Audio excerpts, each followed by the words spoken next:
ab'Imana yongereye iminsi yo kubaho, muri bamwe tujya duhurira ahangaha, inshuti zanjye z'akadasohoka, ni ukuri Imana ihabwa icyubahiro, ihererwa icyubahiro kuturinda, yadukuye muri benshi batambutse, yadukuye muri benshi bari ku bisasiro barembye, yadukuye mu bandi bafite ibibazo bitandukanye bibihebesheje, atwongereye iminsi yo kurama. Satani ntabwo aba abishaka, hari byinshi adutega aduhiga, ariko nshimye Imana yuko iba yabitesheje agaciro ikaduha kuramuka amahoro. Reka rero duhurire aha hantu twiganirire. Aha ntabwo tujya tuza kuhagambanira, ahangaha ntabwo tujya tuza kwifuriza bagenzi bacu ikibi, ahangaha tuhazanwa n'amahoro, tuhazanwa n'umutekano, tuba twishakira ibyishimo. Ni ukuri Imana yacu ntabwo ibyo yabitesha agaciro, ahubwo yiteguye kudushyigikira.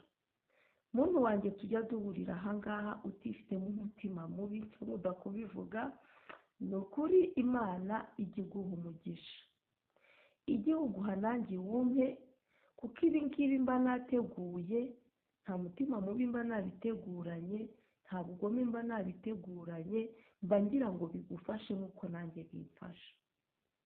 Uyu munsi rero ndashaka kuganiriza abadamu, ngarutse ku badamu. Najyaga mbwira abadamu twihanangiriza abagabo ku mafuti yabo. Uyu munsi rero ngarutse ku badamu, namwe badamu bamama beza, inshuti zanjye n'izindi nshuti zanyu, umuntu wese uri bukurikirane iki kiganiro ahindure imico n'imyifatire. Ibintu birakomeye. Abagabo nabo barasaze, birirwa batuvuga nabi kubera iyi mpamvu.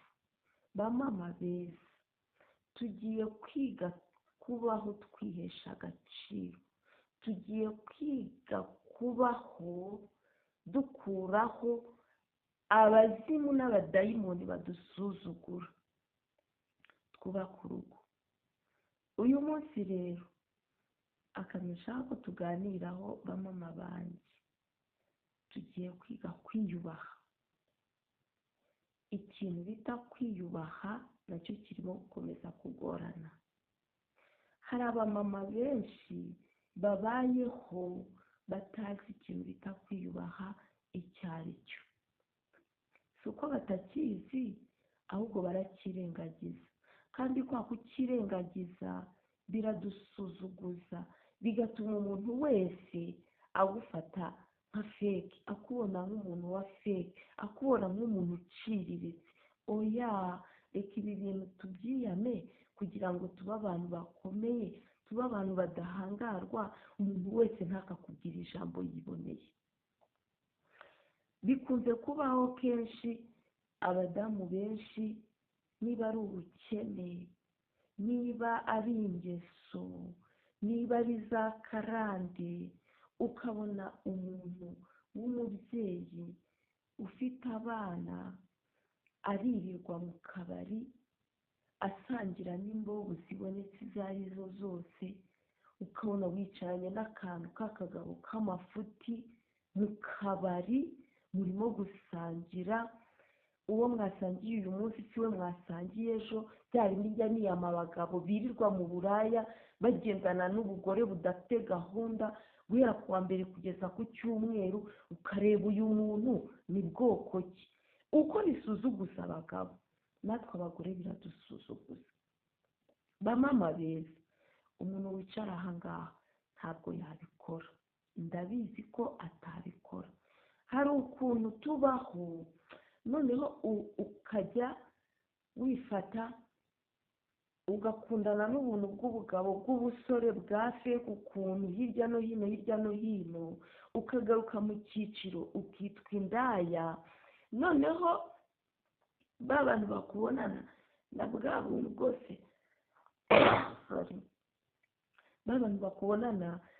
buntu bwose budafite gahunda, murirwa musangira urwagwa rwa 200, murirwa musangira bwa buyoga ntazi ukuntu buba bumeze. Ejo wasinze ingutiya wazikoreye, ejo bundi waguye mu muhanda kubera bwa businzi, mayibobo zose zirakwatatse, bakajya bavuga ngo umugore wa runaka ni indaya.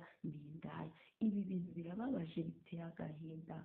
Umugore ufite umugabo kwitwa indaya, ibi bintu ntabwo ari byiza. Ibi bintu biradusuzuguza, kwitwa indaya kandi ufite umugabo. Ibi bintu ikibitera ni iki? Hari ukuntu niba ari bwa bukene, njye sinanabyemera. Ntabwo ubukene bushobora kukugira mayibobo, ntabwo ubukene bushobora kukugira umuntu udafatika, ntabwo ubukene bushobora kugusuzuguza. Aho ugeze hose bakajya bavuga ngo umugore wa runaka ni indaya. Ba mama niyo mpamvu igihe cyose njya nkunda kubabwira mwige gukora. Birababaje, biteye n'agahinda. Buriya igihe turimo nta nubwo ari icyo kwicara mu rugo, no kwicara mu rugo kabone nubwo utajya no muri ubwo buraya. Namaze kubona yuko abagabo badusuzugura. Abagabo bari hanze ahangaha nabo bafite abazimu n'abadayimoni, ntashobora kukugaburira kabiri wicaye mu rugo. Ntabwo bigishoboka. Ibyo byari bya ba nyogokuru, nibo bicaraga mu rugo, abasaza bakajya guhiga, kandi ukabona umusaza arakunda umugore we. Ubu rero nta rukundo rukiriho. Ikiriho ubu ngubu ni kashi. Umugabo wakunda umugore we nta kindi kintu yitayeho, uyu mugabo azajya mu ijuru. Abenshi uzi ko abagabo arimo kujya kurambagiza umukobwa, abasore puruto, arimo kujya kurambagiza umukobwa, ntarebe imico umukobwa afite, ntamwigeho ngo arebe ko ari umuntu uzubaka, ahubwo akagenda arangamiye icyo akora, arangamiye imitungo afite, arangamiye icyo azamwinjiriza. Niyo mpamvu ingo z'iki gihe zirimo gusenyuka. Umukobwa wawe ari kuba afite akazi keza, ariko akaba niyandaya. Umva, ihera kuwa mbere isambana ikageza ku cyumweru, ugatoragura ukazana mu rugo kuko urashaka amafaranga. Kandi ya mafaranga ukunze, hari ukuntu abagabo mutajya mwihanganira n'abagore banyu igihe wumvise hari umuntu umuterese. Iki kintu rero ntabwo abagabo bakikirebaho, ahubwo akirebaho nyuma ari uko yakugejeje mu rugo. Abanza kureba amafaranga, abanza kureba uburanga n'amafaranga. Abakobwa b'iki gihe nabo ni insazi. Umukobwa ufite amafaranga, umuhungu basohokanye kuwa mbere siwe basohokana kuwa kabiri, uwo bajyanye kuwa kabiri aramurika kuwa gatatu ajyana undi kubera kashize. Biragoranye rero muri iki gihe kubaka urugo, bisigaye ari ibibazo. Bagabo mudufite twebwe twaje mbere, murimo kudufata nabi kandi mutazi neza yuko ari twe dufite gahunda yo kubaka. Abarimo kuza ubu ngubu nta gahunda yo kubaka bafite. Reka da, abana b'iki gihe babaye insazi, sinzi ibintu biri mu mitwe yabo, dayimoni yaramanutse, satani arimo arakora cyane, sinzi ibintu biri mu mitwe y'abantu. Ntabwo abantu bagishaka kubaka, barimo barashaka firingi gusa. Ibyo bikarangira bibaye byiza. Umugabo yazana umugore, umugabo akifata akajya mu buraya, umugore akifata akajya mu buraya. Iyo abo babyumvikanagaho nibyo birimo gukunda, ariko nabyo ntabwo byumvikanwaho. Umugabo arashaka kujya gusambana, umugore ntagume mu rugo. Kandi umugore wabikubonyeho nawe ntiyakorohera niyo wagira gute nawe. Yaba Mana ishobora byose we, iyi topiki ndayizana gute. Nasubiye inyuma gatoya, bamama bacu nari ndimo mvuga ku kijyanye n'ubukene. Buriya ubukene ntabwo bukwiye kugushora mu busambanyi, kuko bariya abantu musambana akuvaho akajya kubibwira runaka ati buriya nyiranaka iyo umukubise ni desa zonyine uramurongora. Munyumvire aho tugeze, ugasanga bose barahererekanyije, noneho mayibobo zose z'umudugudu zirakwatatse. Ni hahandi ugenda ukajya wumva umuntu wese, umva tuvugane, nashobora byose. kubona umugore w'umugabo umuntu wese amuhamagara muri ibi bintu biteye agahinda, ibi bintu birababaje, ibi bintu oya. Abamama mumenye ko turimo kubyara abana bacu, dukeneye ko bakura bakazabaho neza. Ibibazo byose waba ufite ntibikwemerera kuba umugore w'abagabo 700. Niba ubona ibintu byanze, saba ubufasha mu nshuti, kandi ntibishobora no kwanga. Ariko nk'abantu birirwa bavuga ngo akazi karabuze, ubu ngubu bananiwe no kuza ngo badukuburire tubahe amafaranga. Abantu birirwa basakuza ngo akazi karabuze, ngo buriya rero ngo amafaranga yarabuze. Ni ubunebwe bifitemo. Abagore birirwa bivugisha ngo babuze akazi, ni ubunebwe bifitemo. Hari abamama benshi babyuka bajya gushaka amafaranga akabura uwo asigira umwana. Njya nkunda kubivuga, ugiye ugafata uriya mwana we ukajya umwiriranwa, ntabwo yaza akagwa ku mafaranga yagiye gukorera. Hari abantu bifata akirirwa yicaye mu rugo, erega neza neza akicara azi ko akeneye kurya ku manywa na nijoro, kandi bene aba ngaba bashaka kurya neza gute? Baba bashaka kurya neza kandi batakoze. Nibo bahindukira bakaza bakiba abagabo bacu, kikareba umugabo wigendeye ku kazi, umugore we bimeraniye neza, kigatangira gutekereza kiti ndanyura mu zihe nzira kugira ngo uriya mugabo ariya amafaranga ye nyarye. Aba nibo bavamo indaya. Umugore udashaka gukora wese aba indaya, kubera ko aya mafaranga arayashaka, arifuza kwambara umwenda mwiza nk'uwo nasohotse nambaye kandi njyewe ngiye kwihigira, arifuza gufata isakoshi nziza nk'iyo nsohokanye, arifuza kwambara agakweto kari smati kandi ntahakora, n'umugabo we nta bushobozi afite bwo kubibona.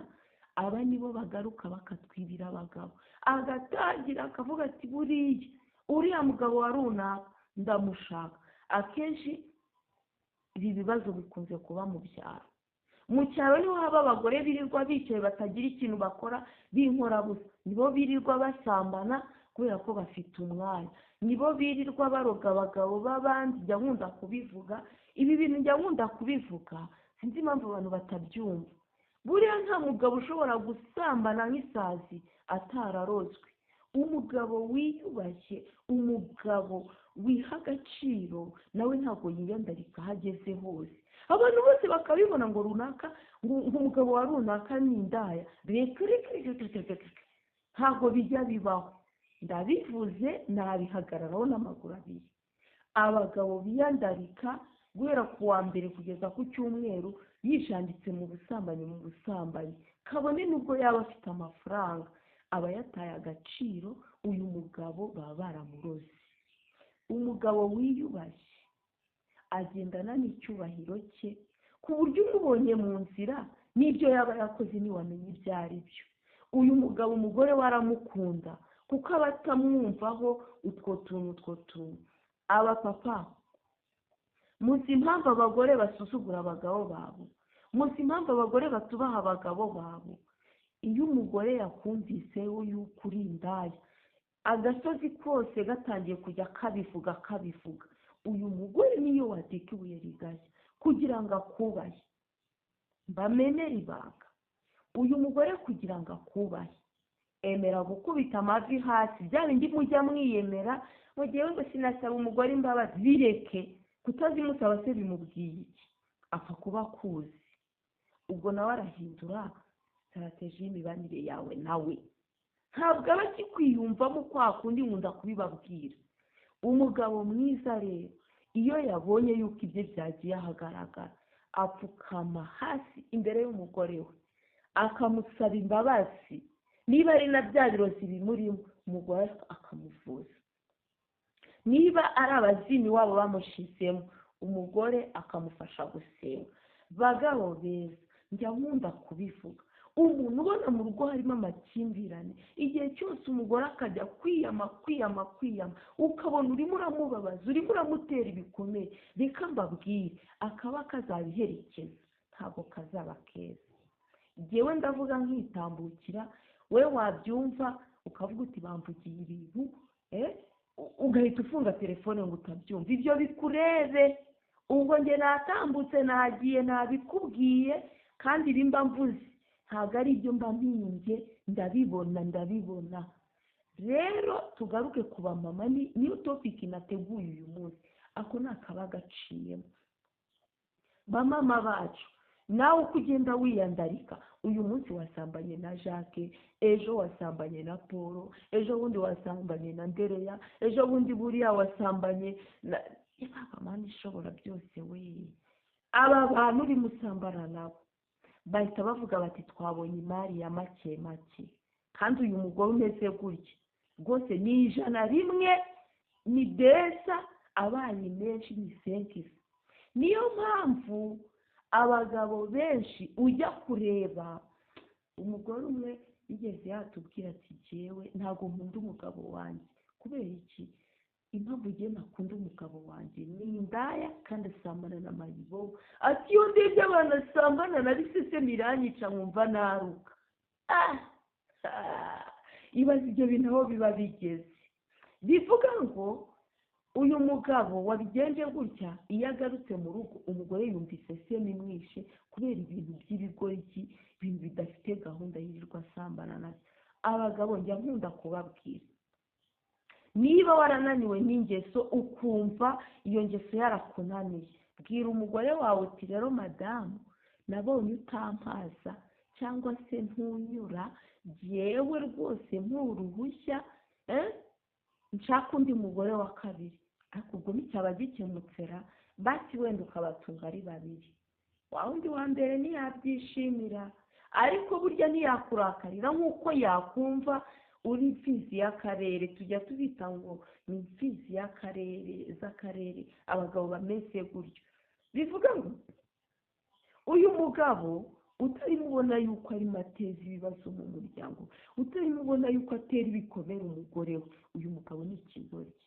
Mumbabarire sinjyanukana, ariko ahangaho mpageze kuko nanjye ari njyewe, kungaruka imbere biragorana. Byagorana, umva nkubwire, ubikoze uri umugabo wanjye, kungaruka imbere byagorana. Aha nta mwere, nta mukristo, iyo byageze kuri iki kintu ukumva ngo umugabo wanjye arasambana ahageze hose bamushyira mu majwi, cyangwa nawe mugabo ukumva ngo umugore wanjye arasambana bamushyize mu majwi. Abagabo mwebwe munarakara nabi, umuhoro umwe. Abagabo benshi bica abagore babo ngo yasambanye, umugabo akifata ngo agiye kwiyahura, umugore yasambanye. Buriya akenshi tugiye kubisuzuma, uyu mugore nawe hari igihe ajyanwa n'uyu mugabo. Akenshi hari igihe umugore ajyanwa n'umugabo, umugore washyize mu rugo, umugore ukamwereka urukundo, ntagapfa kubikora. Akenshi abagore benshi babiterwa n'ibikomere baba bakuye ku bagabo babo. Ariko nanone tugaruke inyuma gato, byaba ibikomere umugabo yaba yaguteye, bwaba ubukene umugabo agushyizemo, byaba izindi mpamvu izo ari zo zose, nta mpamvu yemerera umugore kuryama kwa runaka kuwa mbere, kuwa kabiri akaryamana na runaka, kuwa gatatu akaryamana na runaka, kuwa kane akaryamana na runaka. Ibi ngibi bisuzuguza nyirabyo, bisuzuguza n'umuryango wose. Buriya abantu bazi kwitegereza neza, uramutse ubonye umugore usambana kuri uru rwego, uhita ubona ishusho y'umugabo atunze.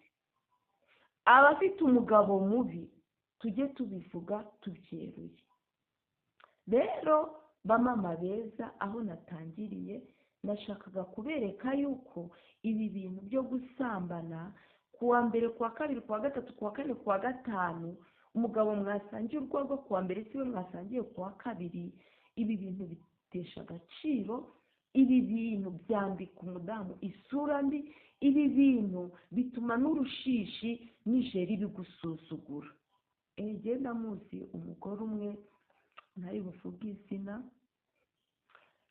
abagabo bo muri karitsiye atuyemo bajyaga bavuga ngo iyo ufite 200 ngo runaka, baba data we, iyo ufite 200 ngo uramurongora.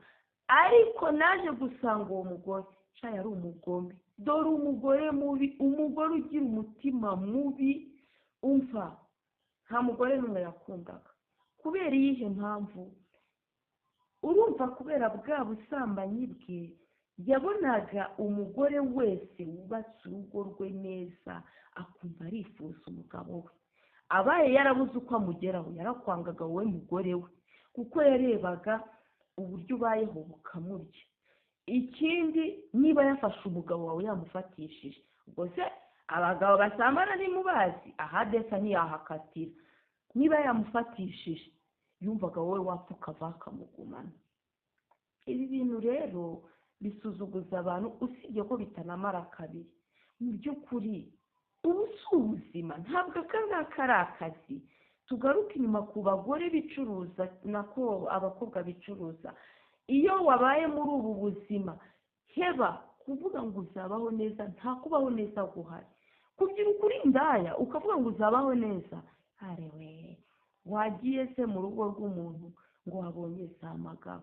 Abagabo b'iki gihe boki ahera ku wa mbere agucyurira akageza ku wa gatanu agucyurira, na bwa buri ntuburyamamo ngo usinzire. Ubwo se bwo ni ubuzima? Barumuna bacu, bakobwa bacu, bavandimwe, inshuti zacu, mwige kwiyubaha. Uko wifata mu mibereho y'urubyiruko, mu kubyiruka kwawe, ya mico kwa kwiyandarika, iyo ubibyirukanye, iyo ugeze mu rugo wubaka urugo rubi. Ibyo mbivuze neruye, kuko abantu benshi bajya basenya ingo, umugabo yirirwa gucyurira ku manywa na nijoro, umugabo atakugirira icyizere habe na gito, igihe cyose akubona nk'indaya, kubera bya bintu azi wabyirukiyemo. Ibi bintu nabyo rwose, bamama beza, bakobwa bacu, abafite barumuna babo, mujye mubaganiriza. Umwana igihe ubona atangiye gusambana ari muto, jya umugira inama, kuko ya nama nayubakaho nibwo azabasha kubona urugo ruzima. Umukobwa wabyirukiye mu busambanyi ntabwo ajya yubaka urugo. Reka tugaruke aha hantu naho, reka mpafate. Umukobwa wijanditse mu busambanyi atarashaka, umusore wijanditse mu busambanyi atarashaka, ni nk'ibi byose turimo tuvuga by'abantu bubatse. Naha biba byarahereye, ubundi biba byarahereye hariya mu mabyiruka yabo. Umuntu akabyiruka ari indaya, akabyiruka ari ikirara, yagera mu rugo, niba ari umusore, umugore umwe ntaba akimunyuze, kuko abaza abagore benshi batandukanye. Yumva wa wundi umwe rero atarimo amunyura, kubera yuko yabonye abagore benshi. Uyu mukobwa nawe wamenye abagabo benshi batandukanye, iyo ageze mu rugo, urugo ruranga, yumva umugabo umwe atamunyuze, agashaka gukomeza gusakuma. Bundi buriya nta muntu wakwigira uburaya mu rugo, niba akatubeshya. Reka, nta muntu wakwigira uburaya mu rugo, bose baba barabibyirukanye bakabisazana. Rero inshuti zanjye, ibi bintu biterwa n'iki? Akenshi abagabo bifata gutya, cyangwa se abagore bifata gutya, ni abasinzi. Buriya nubwo amatorero atubuza kunywa inzoga, ugasanga bamwe baravuga ngo reka ngo kunywa ngo ntacyo bitwaye, ngo ubuse ngo ikintu ngo umuntu yariye ngo kiba icyaha gute? Kiba icyaha gute? Kiba icyaha gutya. Iyo wazinyweye uba indaya, cyangwa se ukaba n'ikindi kirara mu bundi buryo. Abagabo benshi bahuriye mu kabari nta migambi mizima bagira, ntabwo bajya inama y'imibereho, ahubwo baba barimo bavuga ubusa, bavuga bwa buraya, ni naho bazitoragura. Nta mugabo ushobora kuba atagiye mu kabari ngo azagire aho ahurira n'indaya. Hari indaya ziba mu rusengero, hari indaya se iba ahantu abantu bicaye barimo bipangira imibereho yo mu buzima bwabo bwa buri munsi. Indaya zicara mu kabari, niho zitegera, deja niho zibonera ba bagabo. Mugabo wumva yuko wirirwa mu kabari ukirirwayo, niho uzakura za ndaya. Umugabo utajya mu kabari ntabwo ajya aboneka muri icyo cyiciro, kirazira kikaziririzwa, kuko we nubwo yabikora nta n'uwabimenya. uyu mugabo rero wabikoze ntubimenye. Twebwe abadamu, iyo umugabo wawe asamana ntubimenye, uramukunda kubera yuko uba utazi ibye biba ari ibye n'ibanga rye, uramukunda. Ariko wabishyize ku karubanda nawe aba yagusuzuguje, kuko abamubonye bahita bavuga batatu batise buriya twebwe abagore bajya abantu batunegura, wakwinyuriraho ukajya kumva ukuntu nk'umuntu yavuga ati ishati runaka, ati buriya ndamwikundira, ati shawu, ati buriya yambara neza, utuntu nk'utwo ngutwo twebwe abadamu dukunda kubiganira. Ukajya kumva undi muntu muri kumwe ati baba we, ati urizi ukuntu yarushye, ati mana we, ati afite umugabo mubi w'indaya. Abagabo bajya mu buraya, mwumve yuko muba musuzuguje abagore banyu, bahita bitwa indushyi. Kandi ko hari abagabo bivugisha ngo ngewe ngo mu rugo mba narikemuye, ngo ibi ngo mba narikemuye. Umugore waje aje kurya ninde? Umugore yaje aje gushaka umugabo, ntabwo yaje aje kuryama uburiri yaragusize iwabo na bwiza, ndetse hari n'igihe yaba aryamye iwawe ku mashara yarasize iwawe uburiri buri smart. None uravuga ngo wamuhaye imiceri si yo ngiyo n'indi uyishaka. Hari imiceri dukenera twebwe abadamu, dukenera ravu. Niba udafite ravu yo guha umugore, ubwo nta kintu ufite. Bamama beza rero bagarukeho, niba wumva ingeso yarakunaniye rwose, ngewe ntacyo ngufashije, ubwo nyine mera wandagare, ubundi nyine mayibobo zose zijye zigutaramiraho ziti beza rwose urarangura kwa runaka, usanga umugabo muboze hejuru, muri mu birere, nta kumanuka guhari, murimo murahondanya imitwe hariya hejuru mu kirere, kubera yuko wanze kureka ingeso. Ntanga inama rero, umugore uzi yuko unywa inzoga, jya ugerageza kwinywera gakeya, umwuka mwere mu rugo, ubundi usohokane n'inshuti zawe wenda z'abadamu nabo biyubashye, mujye hariya mwigurira akantu munywe. Niba utabashije kubona umugabo wawe ngo abe ari we mujyana, njya mbona abagabo beza ashobora kwifata akajya muri bare, yaba azi ko umugore wanywa iryo cupa akamukoraho bakijyanira. Uyu muntu rwose aba akoze ibintu bya gisirimu. Kuko uyu mugore we ntashobora kuzajya mu kabari yijyanye, kuko amenyereye ko yijyanira n'umugabo we.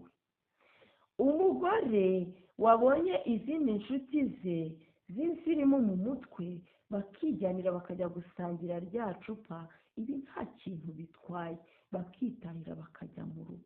Ariko uyu mugore njyewe nahereyeho wiriranwa na mayibobo, arizo bicaranye mu kabari, buri iyo ari yo yose imusogongeza. Nabivuze, ibi bintu bikunda kuba ku bagore bo mu cyaro n'abandi bari mu mujyi batagira ikintu bakora, bicaye mu rugo, nibo babona umwanya wo kujya kunyweshwa n'ubwo bumayibobo. Bamama beza rero, nta mumama ukwiriye kugaragarwaho icyo kintu. Urasuzugurika iyo wabonye umuntu wese atangiye kuvuga ngo uriya mugore ngo ni indaya, ukabona yuko wabaye indaya ahantu aho ari ho hose wabaye indaya, menya yuko wamaze gusuzugurika. Nta n'umunsi n'umwe uzongera ugarura icyo cyubahiro. Iyo byageze aho ngaho biba byapfuye.